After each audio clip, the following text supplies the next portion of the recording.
Parashat Ki Tisa, de Shemot capítulo 30 versículo 11 en adelante.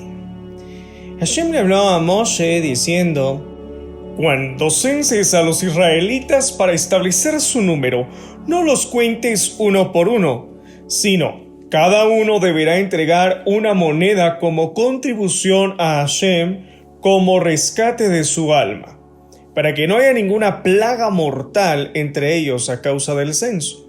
Esto es lo que debe entregar todo aquel que sea censado: una moneda de plata de medio shekel de peso. La unidad monetaria para todos los efectos del santuario es el shekel. El shekel equivale a 20 gerás. Cada uno debe de entregar medio shekel como ofrenda a Hashem.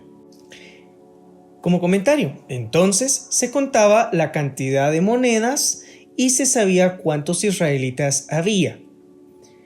Literalmente indica el versículo: todo aquel que sea censado debe entregar medio shekel de acuerdo al shekel sagrado.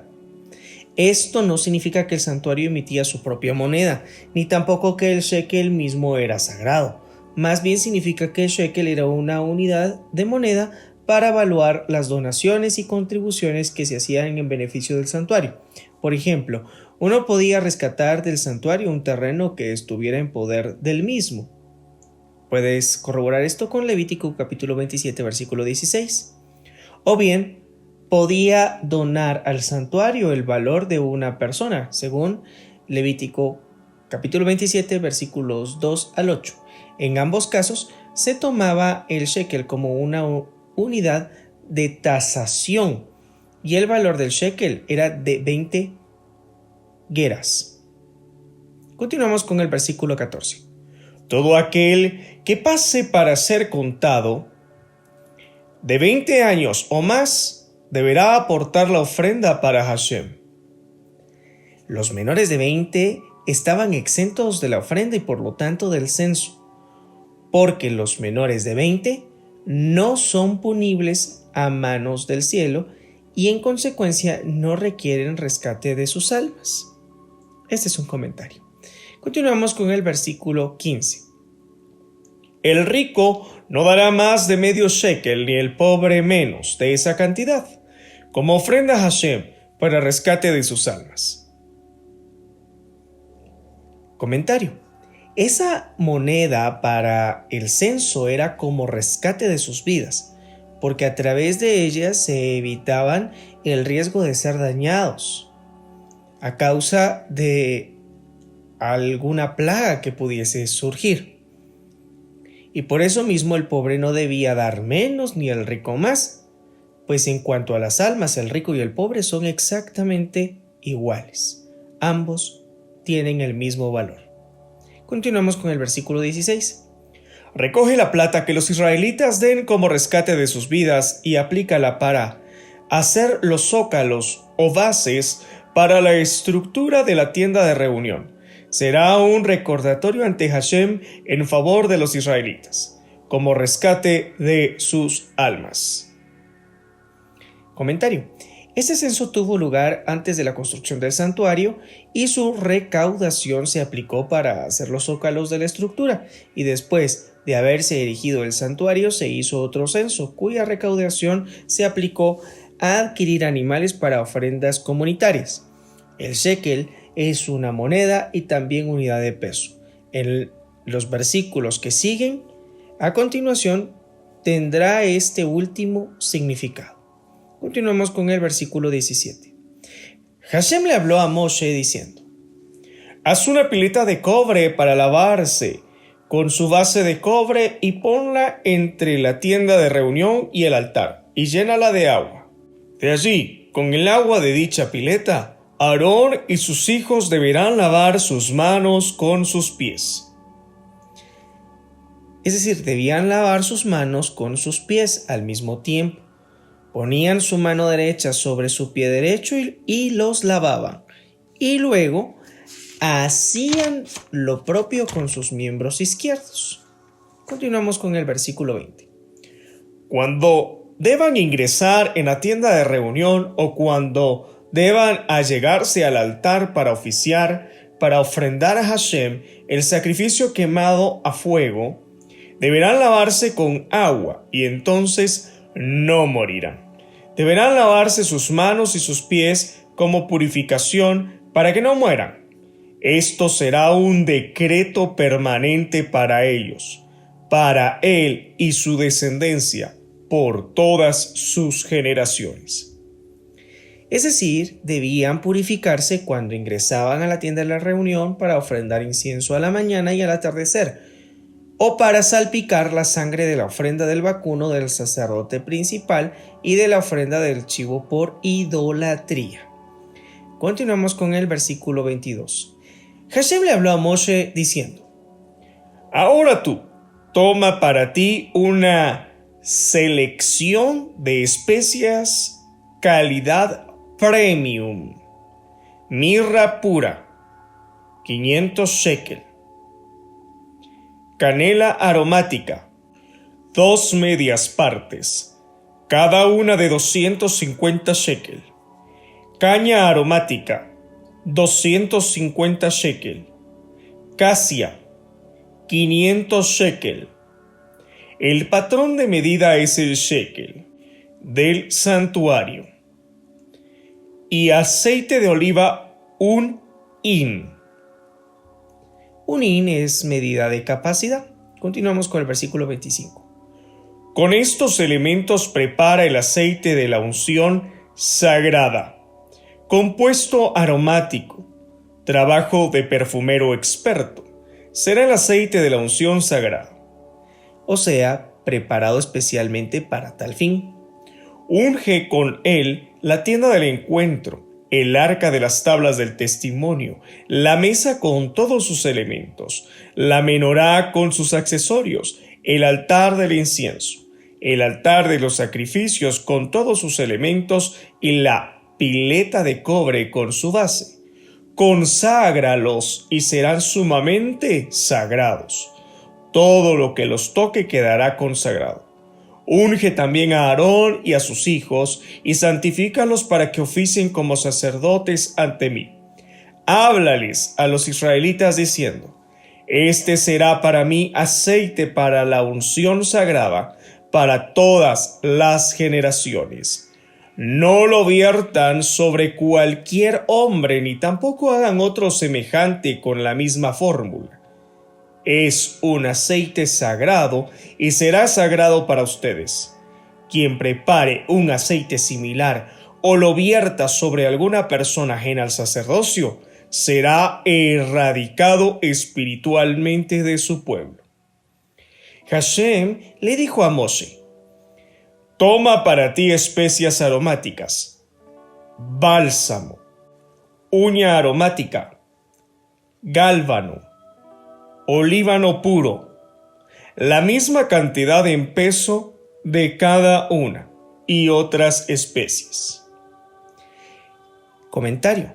Incienso en hebreo es ketoret, cuya raíz es ketar, que significa unión, aludiendo a que ketoret afecta incluso a aquellos elementos de la creación que carecen de la cualidad natural de conectarse con lo espiritual. Una de las especias que componían el incienso era el gálbano, que representa a la gente que se destaca por sus cualidades negativas.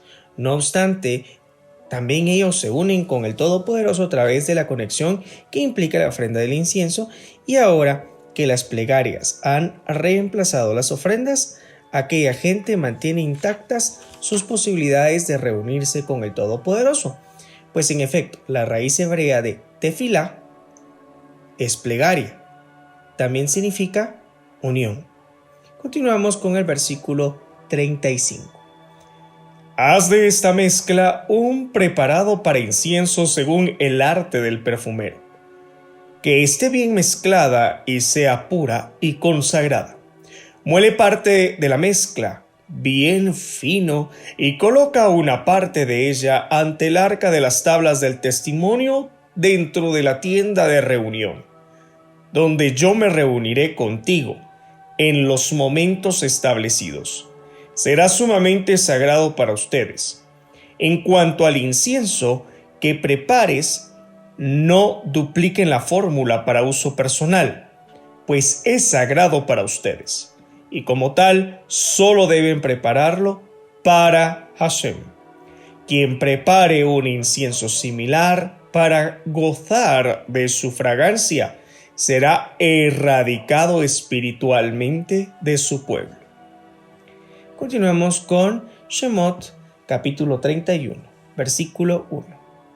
Hashem le habló a Moshe diciendo: Mira, elegí a Betzalel, hijo de Uri, hijo de Hur, de la tribu de Yehudá, a quien colmé del espíritu de divinidad, con sabiduría, comprensión, conocimiento, inspiración divina y aptitud creativa para todo tipo de labor, para hacer diseños artísticos, especialmente diseños de entretejidos textiles, obra de artesano, para trabajar con oro, plata y cobre, en el arte del tallado y montado de piedras preciosas, en el arte del tallado de maderas y, en fin, para desempeñarse en todo tipo de labor.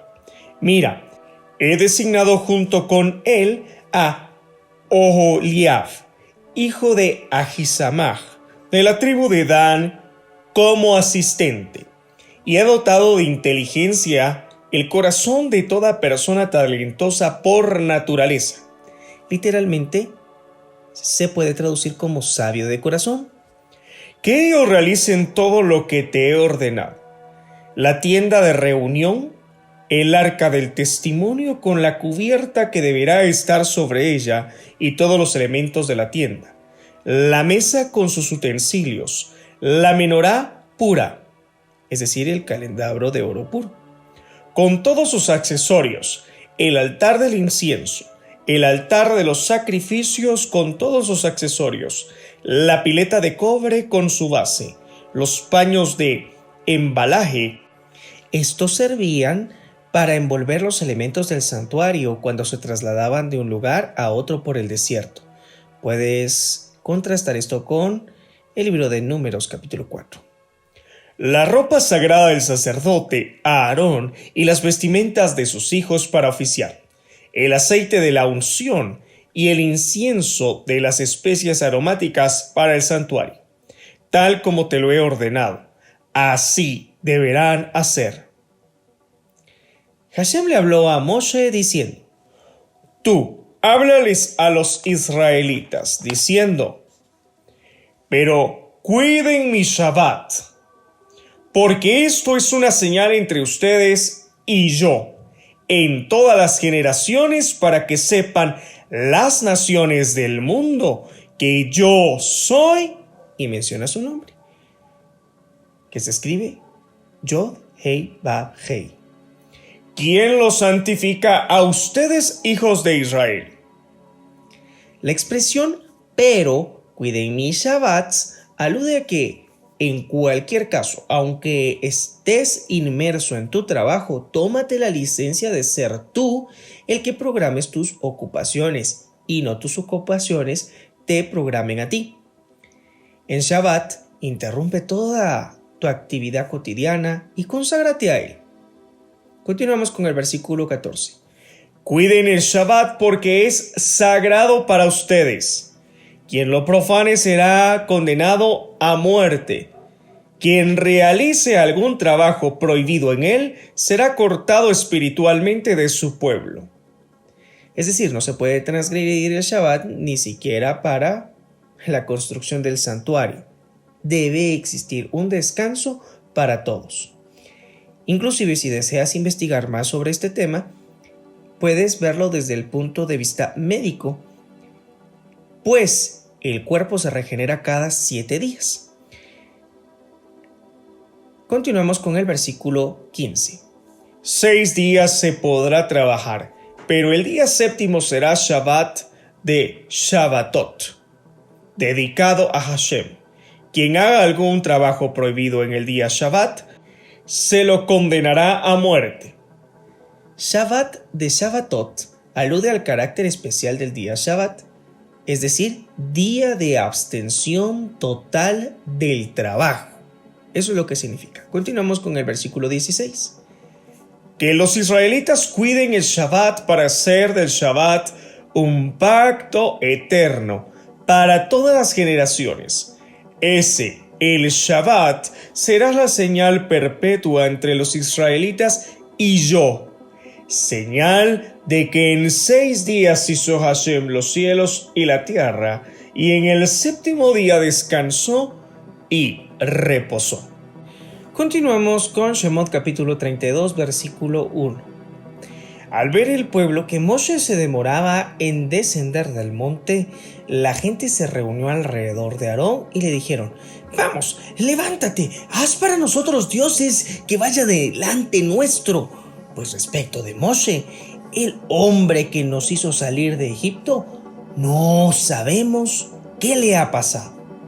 Aarón les respondió: «Quiten los aros de oro de las orejas de sus esposas, hijos e hijas, y tráiganmelos».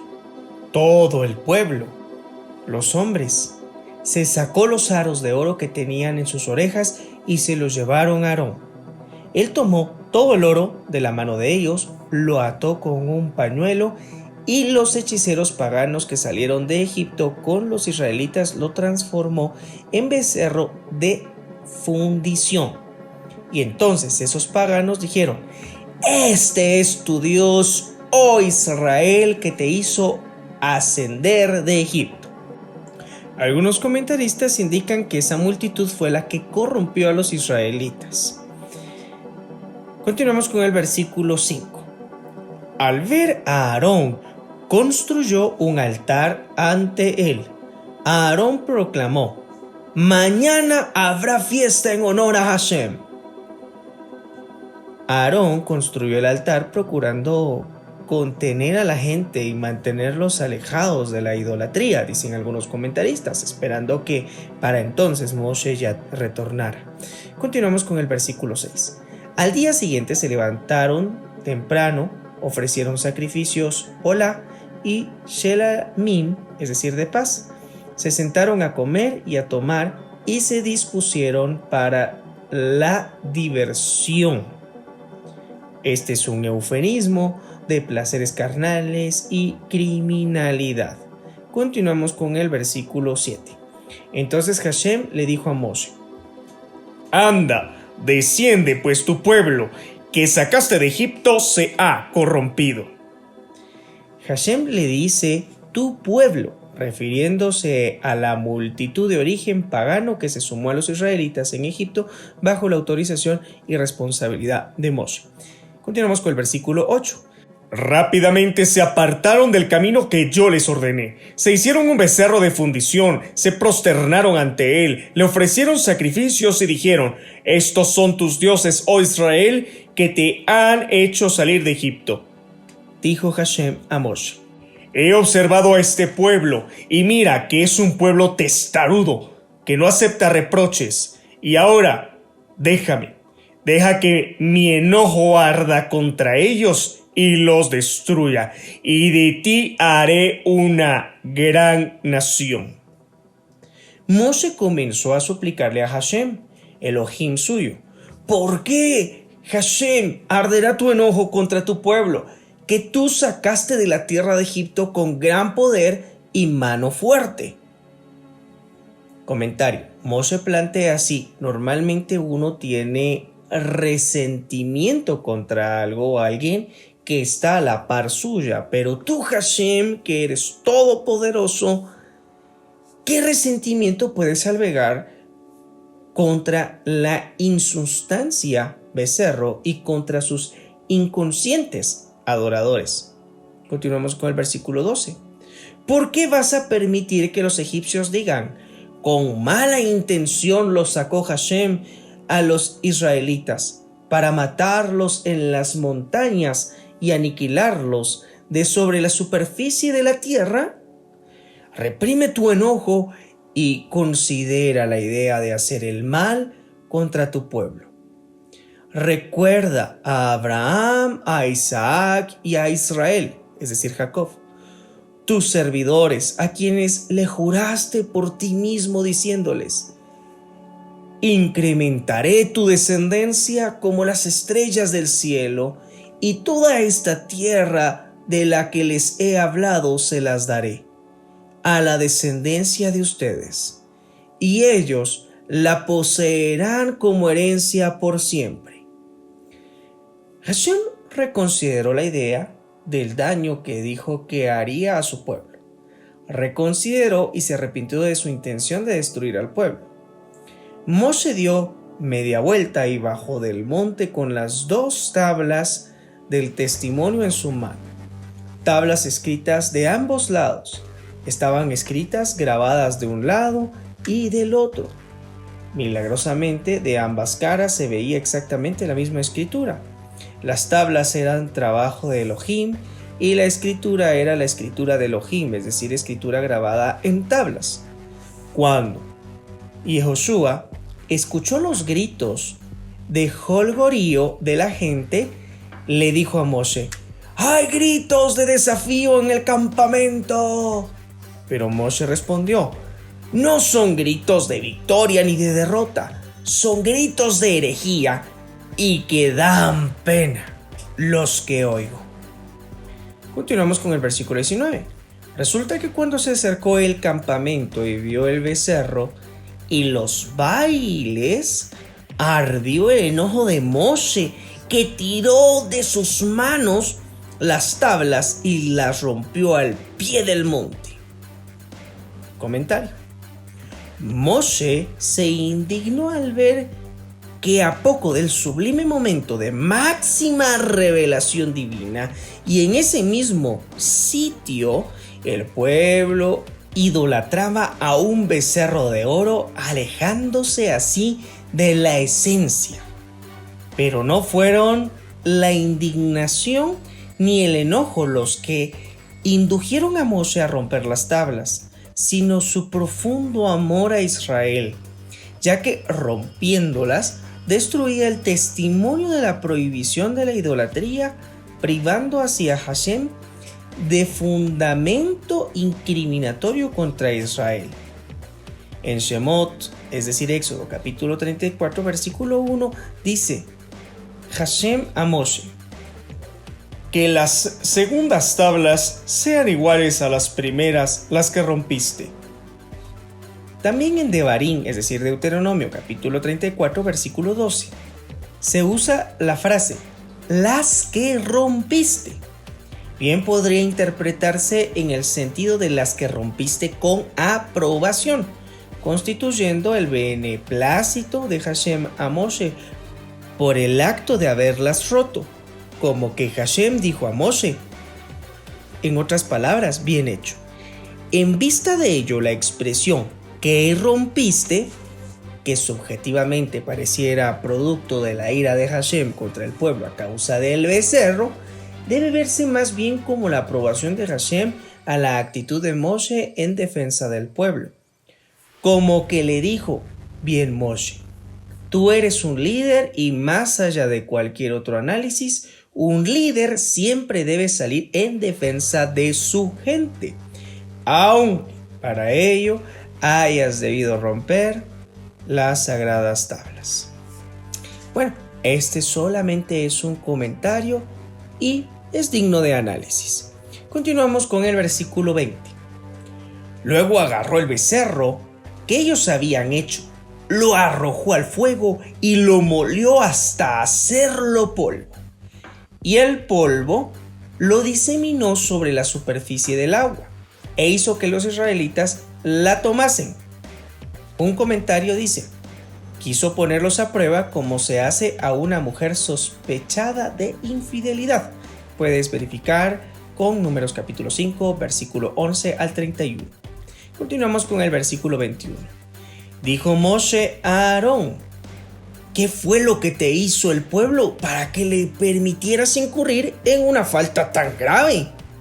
Y Aarón le respondió: no se enoje mi amo conmigo, tú conoces a este pueblo y sabes que está inclinado al mal.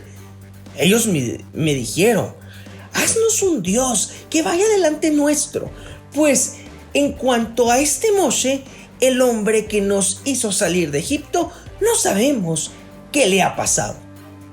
Yo tan solo les dije, ¿quién tiene oro? Y ellos rápidamente se lo quitaron y me lo dieron a mí. Lo eché al fuego y salió este becerro. Moshe vio que el pueblo estaba expuesto, pues Aarón los expuso a la deshonra ante sus enemigos.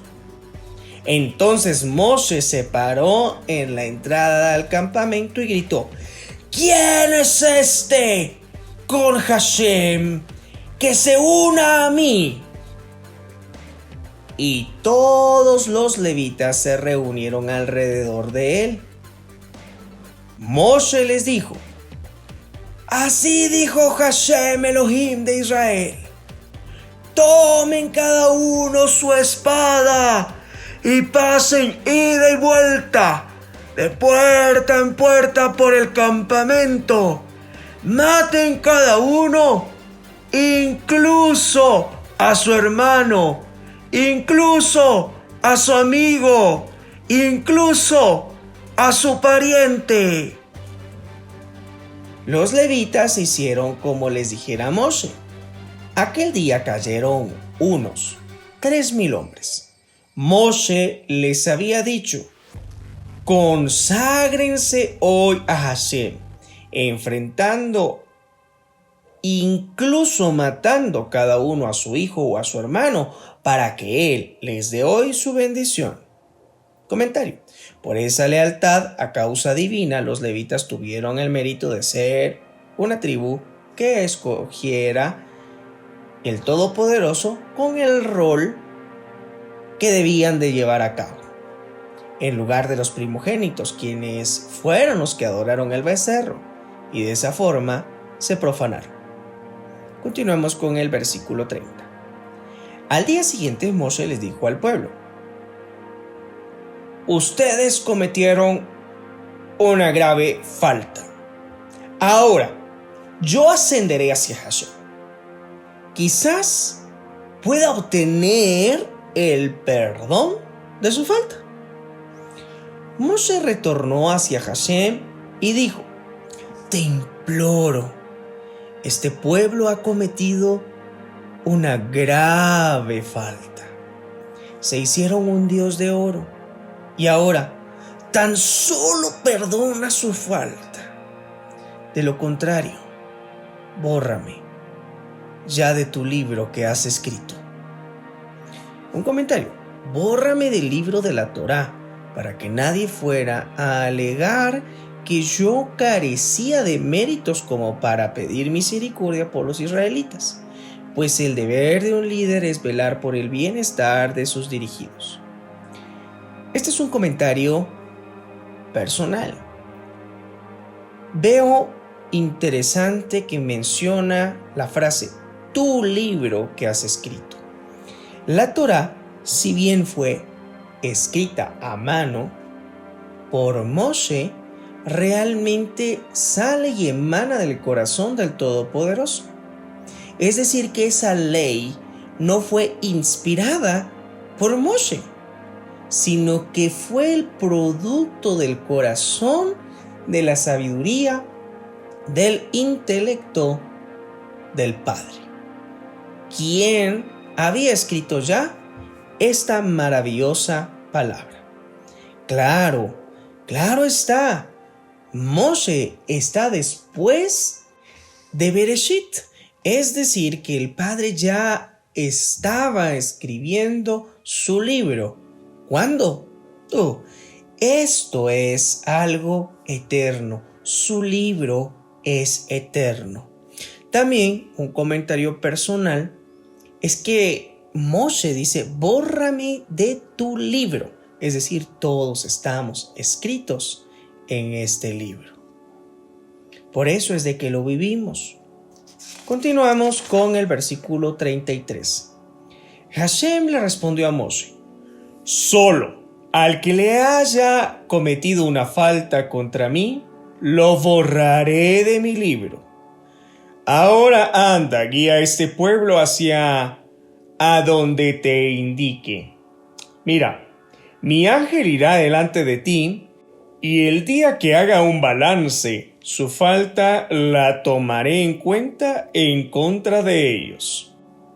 Entonces Hashem castigó al pueblo con una plaga por haber adorado el becerro que hizo Aarón. Continuamos con Shemot capítulo 33, versículo 1. Hashem le dijo a Moshe: Anda, asciende tú y el pueblo que sacaste de Egipto, hacia la tierra, sobre la que juré a Abraham, Isaac y a Jacob, diciendo que se la entregaría a sus descendientes. Enviaré delante de ti un ángel para que expulse al pueblo canaanita, al emorita, al hitita, al prisita, al jivita y al jebusita. Vayan a la tierra de la que fluye leche y miel. Yo no iré con ustedes, pues ustedes son un pueblo testarudo. No sea que los destruya en el camino. Cuando el pueblo escuchó esa mala noticia, hicieron duelo y ninguno vistió sus joyas. Hashem le dijo a Moshe: Diles a los israelitas, ustedes son un pueblo testarudo. Si por un instante me presentara en medio de ti, te destruiría. Ahora, quítate tus joyas y yo ya veré qué hacer contigo. Los israelitas se quitaron sus joyas que tenían desde el monte Horeb. El monte Horeb es igual al monte Sinaí. Continuamos con el versículo 7. A partir del becerro, cuando Hashem le dijo a Moshe que no moraría en medio de ellos, Moshe tomó la tienda y la estableció fuera del campamento, lejos del campamento, y la llamó tienda del encuentro. Cuando alguien requería a Hashem, iba a la tienda del encuentro que estaba fuera del campamento. Cuando Moshe iba a la tienda, todo el pueblo se levantaba y permanecía de pie, cada uno a la entrada de su tienda, y todos seguían con la vista a Moshe hasta que entraba en la tienda del encuentro. En cuanto a Moshe ingresaba a la tienda, descendía la columna de nube y permanecía a la entrada de la tienda mientras él hablaba con Moshe. Y cuando la gente veía la columna de nube permanecer a la entrada de la tienda, todos se levantaban y se prosternaban, cada uno a la entrada de su tienda. Hashem hablaba con Moshe cara a cara, como uno habla con su amigo. Luego Moshe volvía al campamento para transmitir a los sabios del pueblo el mensaje divino. Su servidor, el joven Yehoshua, hijo de Nun, no salía del interior de la tienda. El joven servidor tenía, según algunos comentarios, alrededor de 42 años. Era joven respecto a Moshe, que entonces tenía ya para ese momento aproximadamente unos 80 años. Continuamos con Shemot capítulo 33, versículo 12. Moshe le dijo a Hashem: Mira, tú me dices, lleva a este pueblo a la tierra prometida, y no me hiciste saber que enviarías a un ángel conmigo en lugar de acompañarme tú mismo. Aquí un comentario: en lugar de acompañarme tú mismo, si bien en Éxodo capítulo 33 versículo 2 Hashem le comunicó a Moshe que enviaría un ángel delante de él, Moshe parece que no se dio por notificado porque anhelaba la compañía de Hashem y no del ángel. Continuamos con el capítulo 12, la continuación. También me dijiste que me has conferido gran reputación y que me he congraciado contigo.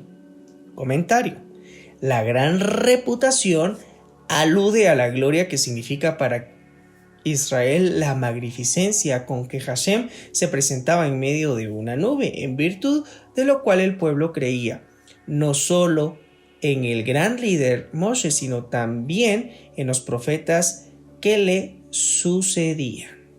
Continuamos con el versículo 13. Ahora, si realmente me he congraciado contigo, por favor, hazme conocer tus caminos para que yo pueda conocerte a ti, a fin de que continúes satisfaciéndote. Comentario, o sea, en otras palabras, hazme saber cuál es el significado y la recompensa de haber hallado gracia ante tus ojos. Continuamos. Considera que esta nación es tu pueblo. Comentario, o sea, no digas que solo de mí harás una gran nación y que a ellos los abandonarás. Toda esta nación es tu pueblo. Continuamos con el versículo 14. Hashem le respondió: Mi presencia irá contigo y no meramente un ángel. Yo te daré reposo. Entonces Moshe le dijo: Bien dicho, pues si tu presencia no nos acompaña, no nos hagas marchar de acá hacia la tierra prometida. Pues entonces, ¿cómo ha de saberse que hemos hallado tu favor, yo y tu pueblo, si tú no nos acompañas? Pero si nos acompañas, entonces sí, yo y tu pueblo nos distinguiremos de todos los pueblos que están sobre la tierra. Continuamos con Shemot capítulo 33 versículo 17. Hashem le respondió a Moshe: Incluso esto que me pides de reposar mi presencia solo sobre Israel, también te lo concederé, pues estoy satisfecho contigo y te conferiré gran reputación.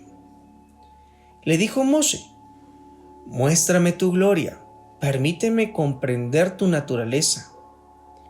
Él le respondió: Yo haré pasar toda mi bondad ante ti y revelaré el nombre de Hashem en tu presencia. Cuando quiera congraciarme, me congraciaré, y cuando quiera compadecerme, me compadeceré. Comentario. Existen algunos comentaristas que indican que el Todopoderoso tiene 13 atributos de misericordia.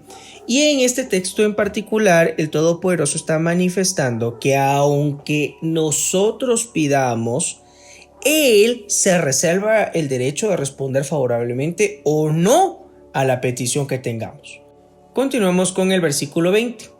Y agregó: Tú no podrás ver mi rostro, pues ningún ser humano puede ver mi rostro y seguir viviendo. Dijo entonces Hashem: Mira, tengo un lugar especial para ti. Párate sobre la roca y contempla el origen de todas las cosas. Y cuando pase mi gloria, yo te ubicaré en una grieta de la roca y te protegeré con mi mano. Es decir, con mi palabra protectora, mi poder de protección, hasta que yo haya pasado. Otra lectura que se le puede dar, otra traducción de este versículo 22 podría ser: Cuando procures traspasar los límites hacia mi gloria, yo te haré alcanzar el límite de tus poderes. Esa es otra traducción del versículo 22. Continuamos con el versículo 23. Después quitaré mi mano para que me veas por atrás. Es decir, una vez que pase mi gloria, podrás verme por atrás. Pero mi rostro no se puede ver. Continuamos con Shemot capítulo 34, versículo 1. Antes de leer el capítulo 34, vale la pena hablar de los 3 ascensos de Moshe al monte Sinai. Esto está fundamentado en la tradición oral y que, claro, tiene una relación simbiótica con la lectura que se ha llevado a cabo. Debemos de saber que los nombres de estos meses fueron paganizados. Por ejemplo, hablaremos del mes de Tamuz, es un nombre pagano. pero ya quedará a vuestra discreción el tomar el nombre real de cada uno de los meses. Empecemos hablando pues de los 3 ascensos de Moshe al monte Sinaí. Este es un comentario.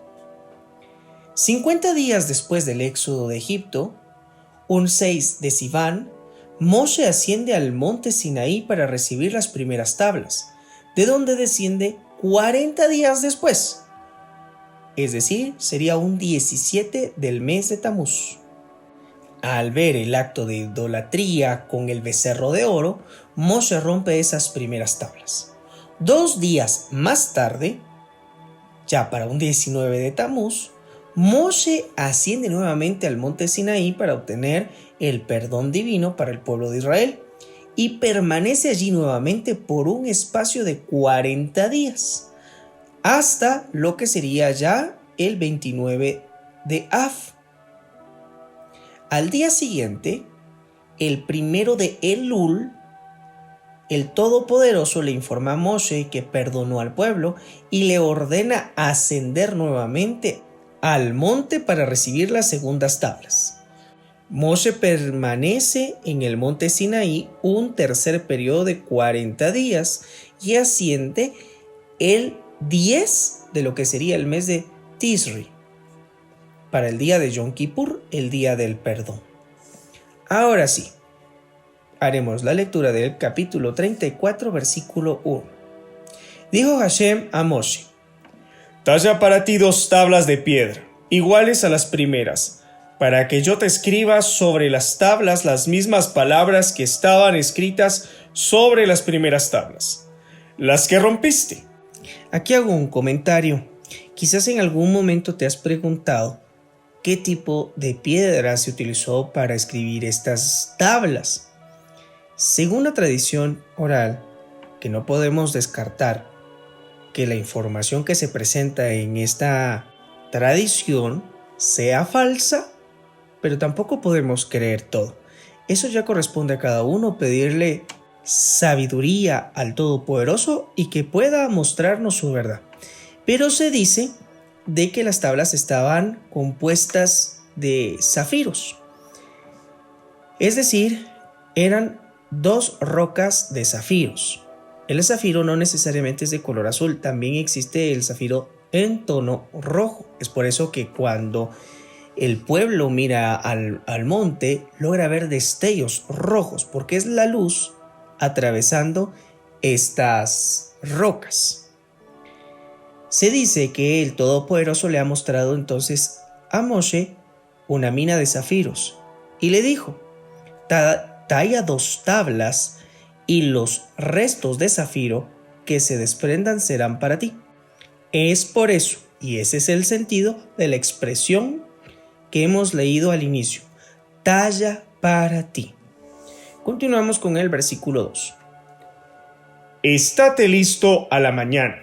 Asciende al monte Sinaí por la mañana y quédate allí parado, aguardándome en la cima del monte. Que nadie ascienda contigo, ni nadie sea visto en todo el monte. Tampoco debe haber ovinos o vacunos pastando frente a este monte. Entonces Moshe talló 2 tablas de piedra iguales a las primeras.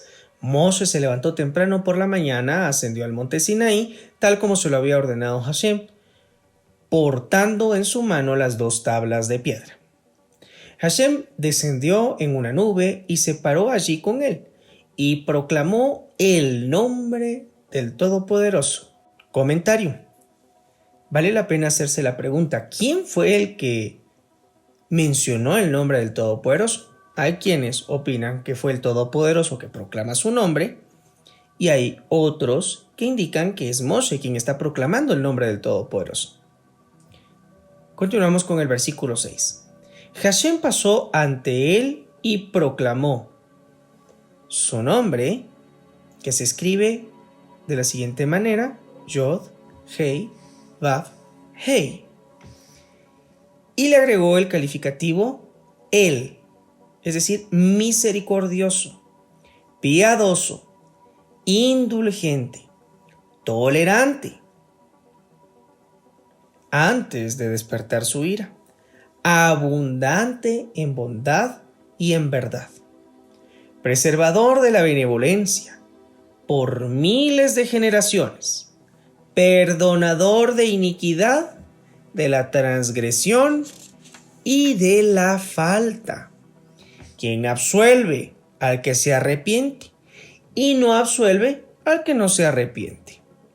Aquí hago una pausa y doy otra explicación u otra traducción. El Todopoderoso no castiga al transgresor de una sola vez, sino más bien va en pequeñas dosis, poco a poco. Es por eso que cuando nosotros nos arrepentimos, aunque el perdón ya se ha manifestado, poco a poco vamos viendo los resultados. Continuamos, siempre con el versículo 7.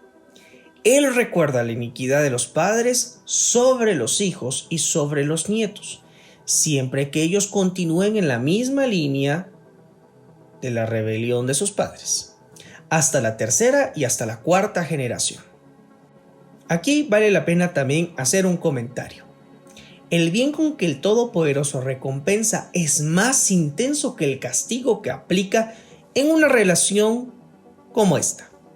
1500. Pues respecto de la recompensa dice, preserva la bondad hasta con 2000 generaciones. Y el castigo lo tiene presente hasta la cuarta generación. De lo que he mencionado anteriormente, es necesario hacer una inferencia y darnos cuenta que Él tiene una recompensa mucho mejor. Continuamos siempre con el versículo 8. Moshe inclinó su cabeza y se prosternó y dijo, Hashem, si realmente me he congraciado contigo, ve con nosotros a la tierra prometida tal como lo has prometido. Compara esto con Éxodo capítulo 33, versículo 14. Y si este es un pueblo testarudo, en cuyo caso no deberías acompañarnos, entonces perdona nuestra iniquidad y nuestro error y concédenos tu heredad. Comentario. Es decir, haz reposar tu divina presencia sobre nosotros. Continuamos con Shemot capítulo 34, versículo 10. Hashem le respondió, mira, hago un pacto.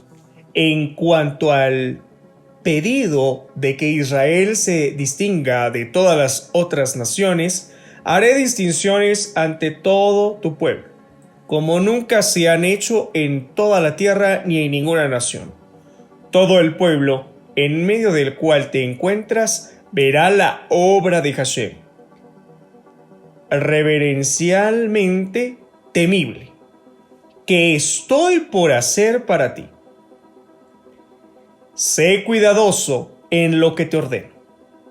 Mira, echaré de tu presencia al Emorita, al Kenaanita, al Hitita, al Pricita, al Jivita y al Jebusita, pueblos que habitan en la tierra prometida.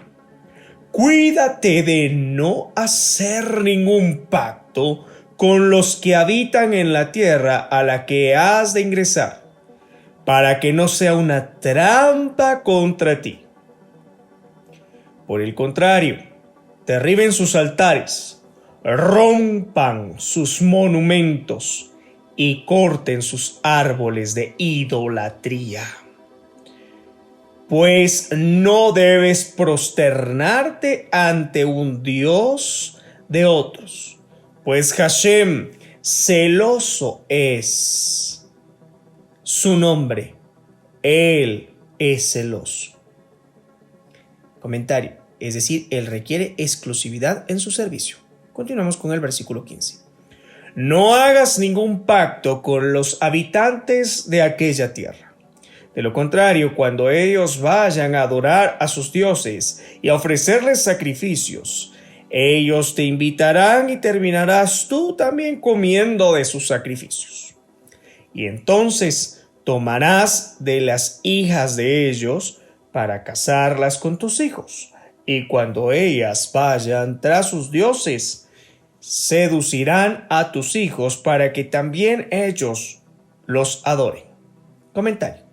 Era de esperar que el versículo dijera que no hagas un pacto con esa gente para evitar que eventualmente ofrendes sacrificios a la idolatría. Pero el versículo, en consideración de la naturaleza humana, va mucho más allá y dice que ni siquiera compartas una comida con los paganos, pues de allí podría derivar un matrimonio mixto, el cual conduciría a la idolatría. Vale la pena analizar cómo antropológicamente las comidas tienen un efecto en el ser humano. Es decir, las personas se reúnen a comer para celebrar. Es en este sentido este comentario. Vamos con el versículo 17. No te hagas dioses de metal fundido, ni dioses de ningún tipo. Cuida la fiesta de las matzot. 7 días comerás matzot, pan sin levadura, tal como te he ordenado.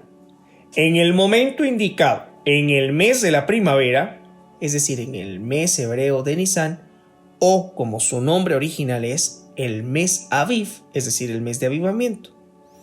Pues en el mes de la primavera saliste de Egipto. Todo primogénito varón es para mí, y lo mismo con toda primera cría, macho de ganado mayor o menor. Literalmente se puede traducir, el que abre la matriz de su madre. Continuamos con el versículo 20. Pero en el caso de la primera cría de asno, deberás entregar un cordero en su lugar. Y si no lo entregas, deberás decapitarlo. También debes redimir a todo hijo mayor. Los primogénitos deberían consagrarse al servicio del Todopoderoso. Pero en su lugar, por haber participado en el becerro de oro, dicho privilegio se le concedió solamente a los levitas, como hemos mencionado en anteriores porciones. Por eso, para rescatar a los primogénitos y liberarlos de su función, se entrega al sacerdote 5 shekel, monedas de plata. Es la ceremonia conocida, como ya lo hemos dicho en anteriores porciones, que se denomina con el nombre de Pidión Javén y tiene lugar a los 30 días de vida del niño. Continuamos siempre con el versículo 20. Nadie podrá presentarse ante mí en el gran templo con las manos vacías. Trabaja 6 días, pero el 7º día debes desistir de todo trabajo prohibido en Shabbat. Debes desistir de arar y de cosechar. Celebra la fiesta de Shavuot con la primera ofrenda de la cosecha de trigo y la fiesta de Ha'asif, es decir, del acopio o de Sukkot. Al comienzo del ciclo anual, 3 veces al año, deberán presentarse en Jerusalén ante el Amo Hashem, Elohim de Israel, todos los hombres. Yo eliminaré a los demás pueblos de tu presencia y extenderé tus límites. Nadie intentará adueñarse de tu tierra cuando vayas a Jerusalén a presentarte ante Hashem tu Elohim 3 veces al año. No sacrifiques mi ofrenda de sangre mientras aún tengas hametz, es decir, productos leudados o fermentados. Ni permitas que ninguna parte del sacrificio de la fiesta de Pesaj pase la noche hasta la mañana, sino debes quemarlo. Debes llevar los mejores primeros frutos de tu tierra a la casa de Hashem tu Elohim, es decir, al monte donde se encuentra el templo, en Jerusalén. No cocines el cabrito en la leche de su madre. Continuemos con Shemot capítulo 34, versículo 27. Hashem le dijo a Moshe: escríbete estas palabras, pues en función de estas palabras hago el pacto contigo y con Israel. Moshe estuvo allí con Hashem 40 días y 40 noches, sin comer ni beber. Y él, es decir, Hashem, escribió sobre las tablas las palabras del pacto, lo que conocemos como los 10 mandamientos. Los 40 días van desde el 1 de Elul hasta el 10 de Tishri, día de Yom Kippur. Continuamos con el versículo 29. Resulta que al descender Moshe del monte Sinaí con las 2 tablas del testimonio en su mano, no se dio cuenta que su rostro resplandecía por haber hablado con él, es decir, con el Todopoderoso. Aarón y todos los israelitas observaron a Moshe y resulta que su rostro emitía rayos de luz, por lo que sintieron temor de acercarse a él. Comentario: temor puede entenderse en el sentido de reverencia a tan sublime revelación, o bien sintieron temor a perder su condición física y terrenal frente a la magnitud de la radiación espiritual. La transgresión del becerro redujo la capacidad del pueblo de interactuar con las energías divinas. Continuamos con el versículo 31. Moshe los llamó y Aarón y todos los líderes de la comunidad volvieron a lo de él. Y entonces Moshe les habló y les transmitió las enseñanzas de la Torá recién recibida. Luego se acercaron todos los israelitas y él, es decir, Moshe, les dio todas las indicaciones que Hashem les había dicho en el monte Sinaí. Primero transmitió las enseñanzas a los líderes y luego al pueblo. Moshe terminó de hablar con ellos y se puso una máscara sobre su cara. Siempre que Moshe entraba ante la presencia de Hashem para hablar con él, se quitaba la máscara hasta que salía, y al salir se ponía la máscara y les decía a los israelitas lo que le fuera ordenado. Cuando los israelitas vieran la cara resplandeciente de Moshe, Moshe se cubría su cara con la máscara hasta que otra vez iba a hablar con él. A continuación, leemos la Haftará de el primer libro de Melahim, es decir, Reyes, capítulo 18, versículo 1 al versículo 39. Dice así: tiempo después, en el tercer año de la sequía, Eliahu tuvo revelación de la palabra de Hashem que decía: Anda, preséntate ante Ahab, pues haré llover sobre la tierra. Eliahu, o como se le conoce en castellano, Elías, fue y se presentó ante Ahab. El hambre que había en Shomrom, es decir, Samaria, era muy fuerte. Ahab llamó a Obadiahu, su mayordomo. Obadiahu reverenciaba mucho a Hashem. Cuando Izebel estaba exterminando a los profetas de Hashem, Obadiahu tomó a 100 profetas y ocultó a 50 en una cueva y 50 en otra, y los alimentó con pan y agua. Ahab le dijo a Obadiahu: recorramos la tierra, todos los manantiales y todos los ríos. Quizás encontremos pasto para mantener vivos a los caballos y a los burros, para que no perdamos los animales.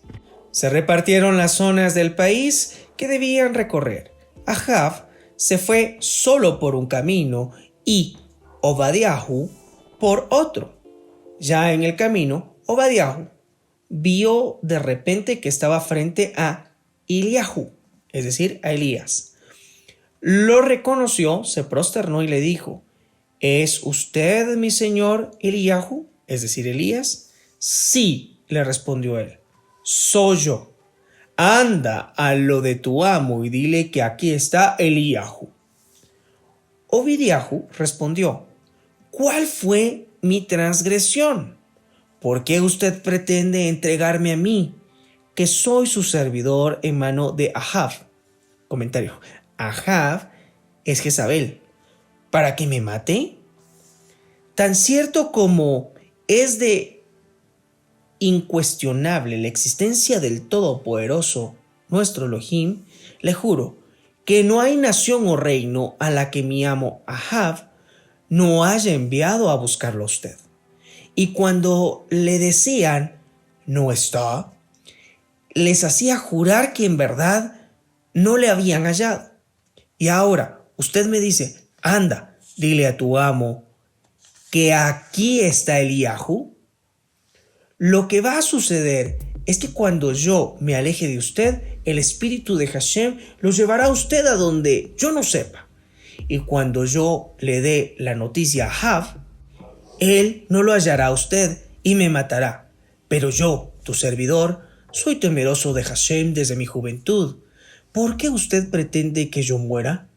¿Acaso no le contaron a usted lo que hice cuando Isabel, es decir, Jezabel, mataba a los profetas de Hashem? Pues oculté a 100 de ellos, 50 en una cueva y 50 en otra. Y los alimenté con pan y con agua. Y ahora usted me dice que vaya y le diga a mi amo que aquí está Eliyahu. Y él me matará. Pero Eliyahu respondió, así como Hashem de los ejércitos, ante quien yo estoy parado, vive, te juro que hoy mismo tengo que presentarme ante él, es decir, ante Ahab. Obed-Yahu salió al encuentro de Ahab y se lo dijo. Ahab fue entonces a encontrarse con Eliyahu. Cuando Ahab vio a Eliyahu, le dijo, ¿es usted el que causa problemas a Israel? No soy yo el que causa problemas a Israel, le respondió, sino tú y la casa de tu padre, por abandonar los preceptos de Hashem y por haber rendido culto a los Baalim, es decir, a los ídolos. Ahora envía mensajeros y convoca a todo Israel en el monte Carmel. Y convoca también a los 450 profetas de Baal y a los 400 profetas de Asher, ambos cultos idólatras, que comen a la mesa de Isabel, es decir, Jezabel. Ahab envió mensajeros a todos los israelitas y convocó a los profetas del culto idólatra en el monte Carmel. Eliyahu se acercó al pueblo y dijo, ¿hasta cuándo seguirán vacilando entre estas dos ideologías? Baalismo, paganismo por un lado y monoteísmo por otro. Si Hashem es Elohim, síganme. Pero si lo es Baal, síganlo. Pero el pueblo no respondió palabra. Entonces Eliyahu le dijo al pueblo, yo solo quedé como profeta de Hashem, y los profetas de Baal son 450 hombres. Dennos 2 novillos, y que los profetas de Baal elijan un novillo, lo corten en pedazos y lo pongan sobre la leña, sin encender fuego. Y yo prepararé el otro novillo y lo pondré sobre la leña sin encender fuego. Invoquen el nombre de su Dios y yo invocaré el nombre de Hashem. El que responda con fuego será el verdadero Elohim. Toda la gente respondió, sí, es buena idea. Eliyahu les dijo a los profetas de Baal, elijan un novillo para ustedes y prepárenlo primero, porque ustedes son mayoría, e invoquen el nombre del ídolo de ustedes, pero no enciendan fuego. Ellos tomaron el novillo que eligieron, lo prepararon para ofrecerlo a sus dioses como una ofrenda, e invocaron el nombre de Baal desde la mañana hasta el mediodía. Decían, Baal, respóndenos. Pero no hubo ni sonido ni respuesta. Ellos hacían todo tipo de danzas idólatras junto al altar que habían erigido. Al mediodía, Eliyahu los puso en ridículo. Les dijo, griten más fuerte, porque es un dios. Quizás esté conversando o persiguiendo enemigos, o se haya ido de viaje, o quizás esté dormido y quizás haya que despertarlo. Ellos gritaban y se hacían heridas con espadas y lanzas. Así era su costumbre, hasta que la sangre les chorreaba. Pasando ya del mediodía, ellos continuaron profetizando hasta la hora de la ofrenda de la tarde. Pero no hubo ni voz ni respuesta, ni nadie que les prestara atención. Entonces Eliyahu le dijo a todo el pueblo: acérquense a mí. Y todo el pueblo se aproximó. Él se puso a reparar el altar de Hashem, que estaba destruido. Eliyahu tomó 12 piedras, tantas como las 12 tribus de los hijos de Jacob, a quien Hashem se la reveló, y le dijo: Israel será tu nombre. Eliyahu tomó 12 piedras para expresar el compromiso de unidad de todo el pueblo. Con aquellas piedras construyó un altar en el nombre de Hashem e hizo alrededor del altar una zanja donde pudiesen sembrar 2 seah de semilla. Comentario: la seah es una medida de volumen. Continuamos con el versículo 33. Luego acomodó la leña, cortó en trozos el novillo y lo puso sobre la leña. Y dijo: llenen 4 jarras de agua, derrámenla sobre el animal sacrificado y sobre la leña. Luego dijo: háganlo por segunda vez. Y lo hicieron por segunda vez. Y dijo: háganlo por tercera vez. Y lo hicieron por tercera vez. El agua corría alrededor del altar y también llenó de agua la zanja. Cuando era la hora de hacer la ofrenda de la tarde, el profeta Eliyahu se presentó ante Hashem para orar y dijo: Hashem, Elohim de Abraham, de Isaac y de Israel, es decir, Jacob, que hoy mismo se sepa que tú eres Dios de Israel y que yo soy tu servidor y que hago todo esto porque me lo ordenaste. Respóndeme, Hashem, respóndeme. Hazle saber a este pueblo que tú, Hashem, eres el Elohim. Así harás retornar sus corazones en arrepentimiento. Entonces bajó un fuego de Hashem que consumió la ofrenda y también la leña, las piedras, el polvo y el agua que había en la zanja. Todo el pueblo lo vio, se prosternaron y exclamaron unánimemente: solo Hashem es Elohim, solo Hashem es Elohim. Esta porción de esta semana, nombrada Ki Tisa, que significa literalmente cuando hagas un censo, nos muestra, curiosamente, que cada uno, tanto pobres y ricos, tendrán y tienen el mismo valor. Es equivalente a medio shekel para salvar nuestras almas. ¿Por qué es solo medio y no un shekel completo? Porque el otro resto, para salvar nuestras almas, como se menciona en el texto de la lectura, nos muestra que es la misericordia divina. Es decir, cada persona debe de poner todo de su parte. Y eso es la mitad del procedimiento para salvar las almas, su propia alma. Y la otra parte se recibe como una misericordia del Todopoderoso. No todo Israel adoró al ídolo que se construyó, pero sí existió concupiscencia de todos. Nadie se opuso a la terrible situación de idolatría que se menciona en esta porción semanal. El interceder, así como Moisés, es un acto importante dentro del contexto del creyente. Moisés, como prototipo del Mesías, intercedió por su pueblo, y este fue perdonado.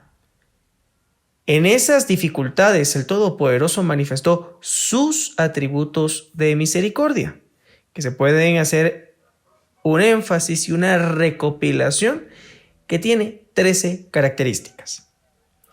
En la intercesión, Moisés hace énfasis que, y literalmente dice, el libro que el Todopoderoso ha escrito. Esto deja varios análisis. para poder meditar. Primeramente, que este libro es antes que Moisés y su nombre es Torá. Y segundo, es el libro de la vida y su nombre es Torá. Por lo tanto, que se nos halle inscritos en la Torá, que es el libro de la vida. Es por ello que debemos vivir. El rostro del Todopoderoso no podía ser visto, pero sí su espalda, es decir, el cuerpo. En este sentido, comprendemos el rol del Mesías, quien es la cabeza, pero su materialización en las dos esferas es importante, tanto como Mesías sufriente, el hijo de José, como el Mesías triunfante, el hijo de David. Ya le hemos visto corpóreamente, pero falta su retorno triunfante como Mesías, como rey. Eso aún no lo podemos ver, hasta el cumplimiento de todas las cosas. Israel fue perdonado. La palabra hebrea perdonar, que se utiliza en este texto, significa literalmente cargar o levantar. Esto significa que los pecados son perdonados, pero siempre habrá que pagar las consecuencias de ellos. Se perdona y por ello el nombre permanece escrito en el libro de la vida. Pero las generaciones cargarán con esos efectos negativos.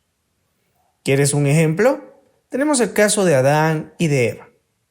Pero cuando pedimos perdón y nos acercamos al sacrificio del Mesías para perdón de pecados, se perdonan. Sin embargo, cada generación debe arrepentirse y acercarse al perdón de esos pecados. Y de esta manera se minimiza los efectos que puede tener una transgresión. Israel recibe la promesa que el Todopoderoso expulsaría a las naciones cananeas. En el texto se mencionan a 6 de las 7. ¿Qué son? Faltan los Girgashitas en este listado. ¿Qué es lo que ha pasado? ¿Por qué no se menciona a este grupo? Diversos análisis surgen de ello. Algunos aluden a que las 6 mencionadas son las naciones que personifican 6 emociones no rectificadas en el alma animal, y la 7ª, no mencionada en el texto, personificaban el instinto del alma animal de expresar esas emociones por medio del habla y la emoción. Es decir, los Girgashitas, que no aparecen en este listado, es la expresión de esas otras 6 naciones que son la personificación de un instinto animal, pero manifestado en el habla y la acción. De la manera que intercedió Moisés aprendemos que si nos hemos equivocado, hemos fallado.